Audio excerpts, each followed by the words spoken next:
नमस्कार मित्रांनो, ब्लॉगमध्ये आपलं स्वागत आहे. तर तुम्ही पाहू शकता आपले कांदे पाहू शकता.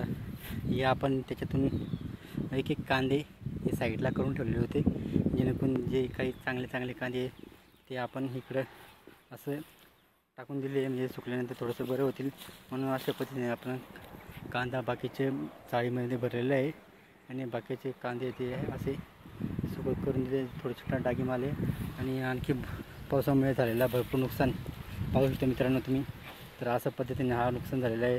तर पाणी पावसामुळे आल्यानंतर पूर्ण कांदा पाहू शकतो मित्रांनो. अशा पद्धतीने एकदम सडून गेलेला कांदा आहे. तर एवढा कांदा असा पूर्ण पसरा पडलेला आहे मित्रांनो. तर असं शेतकऱ्याचं एवढं मेहनतीने पिकवलेला कांदा आहे हा. आणि पाहू शकता तुम्ही एवढं खराब होतं. आणि थोडंसं भाव भेटला कांद्याला की म्हणते लोक म्हणजे की 50 रुपये झाला कांदा, काय 60 रुपये कांदा झाला असं म्हणतात. तेव्हा कांदा लय महाग झाला. आणि आता हे शेतकऱ्याचं असं पद्धतीने जर नुकसान होतं तर शेतकरी कोणाकडे जाऊन सांगेल.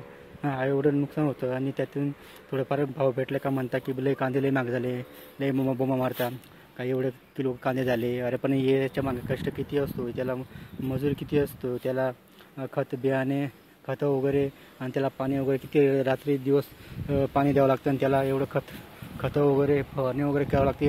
आणि हे असं मातीमोल झालेलं आहे, सडून गेले कांदा. तुम्ही म्हणतात की कांदे लय महाग झाले, मग झाले त्याच्या मागं कष्ट शेतकऱ्याचं किती, शेतकरीचा जीवन किती हा डेंजर आहे मित्रांनो. तो पाहू शकता तुम्ही. एवढं नुकसान झालेलं आहे कांदा हा डायरेक्ट पूर्ण सडून गेला आहे मित्रांनो.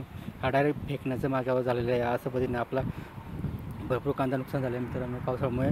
आणि वरून म्हणता लोक की तुम्ही कांदे खूप महाग झाले, महाग काय झाले, असे मेहनत करून असे मातीत फेकावं लागतं हे कांदे. तर याचे काय आम्हाला का पैसे भेटणार आहे का? आता एवढं पावसामुळे एवढं नुकसान होतं शेतकऱ्याचं.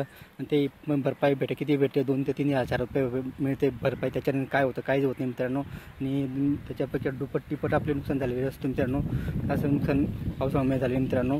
तर खूपच वाईट वाटतं आपल्या जीवाला. एवढं आपण रात्र दिवस मेहनत करून पण काय करणार, आपण पाऊस पुढं कोणी जाऊ शकत नाही, आपण त्याच्या पुढे जाऊ शकतो मित्रांनो. असं पद्धतीने आपलं खूप नुकसान झालं आहे मित्रांनो पावसामुळे. व्हिडिओ आवडला तर लाईक शेअर कमेंट करा. आमच्या चॅनल सबस्क्राईब करा. जय जवान जय किसान मित्रांनो.